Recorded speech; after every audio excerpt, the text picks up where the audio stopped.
श्रीमद् भागवत में एक जगह आया था कि जब कोई भगवत प्राप्ति का निश्चय करके चलने लगता है परमार्थ मार्ग में, तो देवता उनके परिवार के परिजनों की बुद्धि में बैठ करके उसके मार्ग में विघ्न पहुंचाते हैं।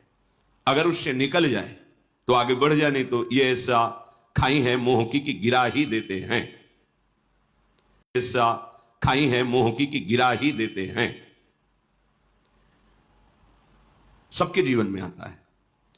ये जो पारिवारिक जन होते हैं, ये मोह ग्रसित बुद्धि होती है। वो हमें नहीं जानते, ना हमारे स्वरूप को जानते हैं, ना वो अपने को जानते हैं, ना अपने स्वरूप को वो जानते हैं। केवल बाहरी शरीर संबंध को लेकर के खूब रुपया पैसा कमाओ, खाओ पियो, दुल्हन लड़का बच्चा परिवार मकान गाड़ी, भगवान की बड़ी कृपा हमारे बेटे के ऊपर, बेटा मांगे खाए भूखा प्यासा भजन। अरे ऐसा जीवन किस काम का? संसार का यही सोच है, सबका सोच है। तो उन्मत्त प्रायः वाचः परिमुषित धियो माया अनर्थ बीजम। ये अनर्थ की बीज जो माया है, ये पारिवारिक जनों की बुद्धि में बैठकर उनको पागल कर देती है, उन्मत्त कर देती है। नहीं, अगर तुम वृंदावन गए, भजन की माला देखा, तो हम ऐसा कर लेंगे, हो घबरा गया। एक श्लोक में तो कह रहे, रुददपि पितृमात्र बंधु पुत्रादिकम अपहाय निशम्य नारह दुक्ति ही हृदय परम कठोरताम दधानो द्रुतमवलोकय कृष्ण के लिकुंजम। हे भाई, जब तुम भगवत प्राप्ति के लिए कदम बढ़ाना शुरू करोगे तो तुम्हारी माता तुम्हारे पिता रो रो करके तुमको उस मार्ग से विचलित करना चाहेंगे। ये अनुभवी महापुरुषों के वचन हैं, बड़े बड़े महापुरुष। आद्य गुरु भगवान शंकराचार्य जी ने अपनी माता से कहा कि मैं सन्यास लेना चाहता हूं, मां मुझे आदेश करो। सन्यास? नहीं नहीं बेटा, तुम अकेले पुत्र हो, दूसरा कोई है? मेरे तो सिर्फ एक आप हो, आप सन्यास? नहीं। और जब तक मां की अनुमति नहीं होती तब तक सन्यास लेने की प्रथा नहीं, अनुमति चाहिए। वो कह दे हां तो सन्यास ले ले, अनुमति के बिना सन्यास नहीं। भगवान शंकराचार्य जी ने विचार किया, मां की अनुमति के बिना बात बनेगी नहीं, तो क्या करें? तो गंगा स्नान कर रहे थे, माया से मगरमच्छ पैदा किया। मगरमच्छ उठ के श्रीअंग को पकड़, मां देखो मगरमच्छ खा रहा है। अरे बेटा, हम तो वृद्ध हैं, कैसे बचा पाएंगे? बोले मां, अगर आप कह दो कि सन्यास ले लो तो मगरमच्छ मुझे नहीं खाएगा। बोले बेटा, तो सन्यास ले लेना, मगरमच्छ क्यों खाए? उसी समय मगरमच्छ बाहर जब निकले तो उनका बेटा, सन्यास ले तो लेना, पर मेरा कोई अंतिम क्रिया करने वाला नहीं तेरे सिवा। उनका मां, जिस समय मुझे पता चलेगा मेरी मां पधार गई, उसी समय मैं ये दंड अपने किसी को देकर और आपकी अंत्येष्टि क्रिया करूंगा, सन्यासी होते हुए भी। ऐसा माता सची जी ने जब महाप्रभु चैतन्य देव से कहा कि आप जा तो रहे हो, तो थोड़ा जहर ला के रख दो, क्योंकि आपके सिवा और कोई है नहीं। विष्णु प्रिया कभी बाहर निकली नहीं, क्या होगा? बार बार विनय करके कि मां मुझे बस श्री कृष्ण प्रेरित कर रहे हैं, मैं उनके नाम उनके प्रेम में अपने जीवन को बलिदान देना चाहता हूं, इसलिए मां मुझे आदेश दीजिए। जब दोबारा मां सन्यास वेश में मिली तो उनका, मां सच्ची कहता हूं, हमारा हृदय तो आपके प्रति ऐसा है कि अगर अपने तन की आपकी पादुका बनाऊं इस चमड़े की, तो भी मैं उरीन नहीं हो सकता, पर ये श्री कृष्ण मुझे ऐसे अपने नाम अपने रूप में ऐसे दीवाने कर दिए कि अवश्यमर्थता है आपके सामने बैठना, आपके साथ रहना। पर हृदय ऐसा कहता है कि अगर ये तो आपकी पादुका बने तो भी मैं उरीन नहीं हो सकता। ये भगवत महापुरुष साक्षात भगवान है। अपने लोग तो उन्मत्त प्रायः वाचः परमुषित धियो माया अनर्थ बीजम। इनके द्वारा माया में अनर्थ बात ही निकलती है, जिससे भगवत प्राप्ति में बाधा पहुंचे। अगर हम प्रभु का आश्रय ले ले तो मोह बंधन काट सकते हैं। नहीं, ये मोह बंधन इतना विचित्र है, इतना विचित्र है।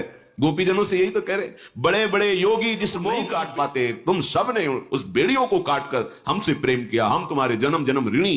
भगवान श्री कृष्ण बोल, मैं तुम्हारा ऋणी।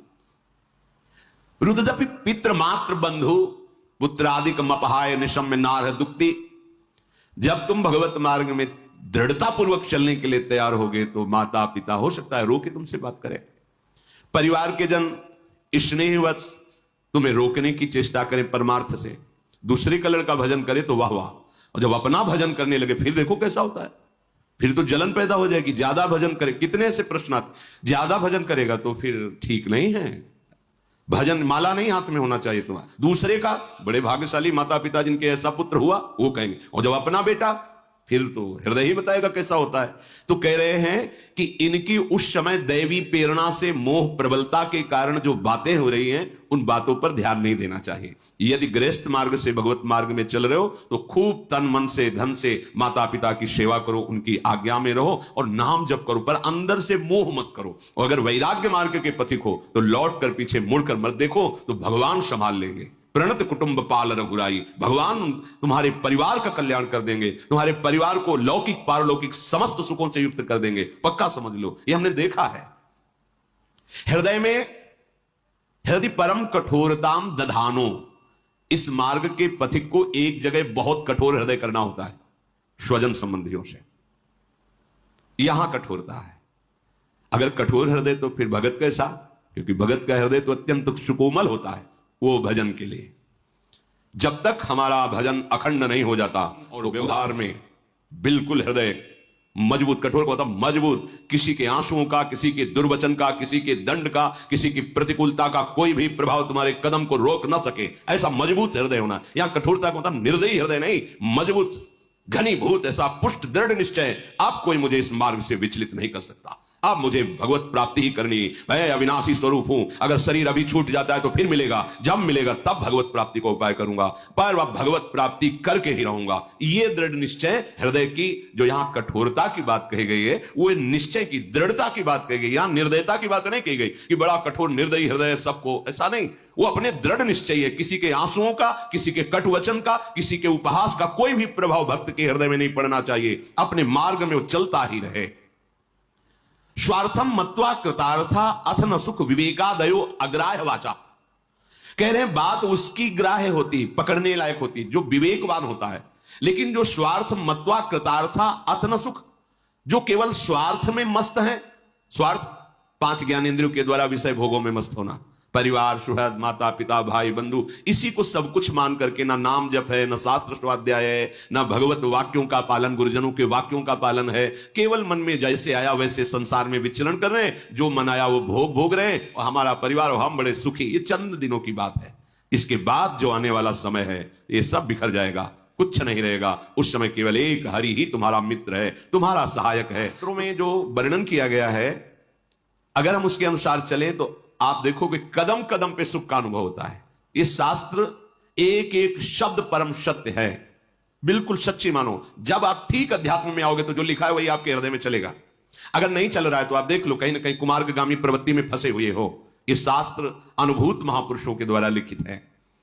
अगर करोड़ आदमी आपको सलाह दे तो सलाह मानने योग्य नहीं है, लेकिन एक विवेकवान और भगवान में अपने प्राणों को समर्पित किए हुए बोले तो आंख मूंद करके चल दो उस मार्ग पे, कभी पतन नहीं होगा। बिना ही विचार करी शुभ जानी। एक तरफ एक करोड़ लोग हैं और एक तरफ एक विवेकवान महात्मा है जो भगवान से तन्मयता को प्राप्त है। उसके वचन सुनो, करोड़ के वचन न मानो, और आंख मूंद के चल दो तो गिरोगे नहीं। करो सदा तिन कह रखवारी, जिम बालक राखे महतारी। भगवत प्राप्त महापुरुष के वचन पावरफुल होते हैं, उनमें आध्यात्मिक ऊर्जा शक्ति होती है। वो आपके हृदय को ऐसे जकड़ करके प्रभु से मिला देंगे कि आप छूटना भी चाहो तो नहीं छूट सकते। भाई एक बार समर्पण वृत्ति आनी चाहिए। तो विवेकादयो अग्राह्य वाचा, जिसके हृदय में विवेक नहीं उदय हुआ उसके वाक्यों को कभी नहीं मानना चाहिए, क्योंकि वो ठीक नहीं बोल रहा है, वो विवेक रहित है। माता पिता बालक कहीं बुलावे, उदर भरे सोई जतन सिखावे। कैसे पेट भर लो अपना, यही तुम्हारे जीवन की बहुत बड़ी पुरुषार्थ वृत्ति है। नहीं नहीं, पेट भरना तो प्रारब्ध के अधीन है, जैसे पशुओं का पेट भरता प्रारब्ध के अधीन है।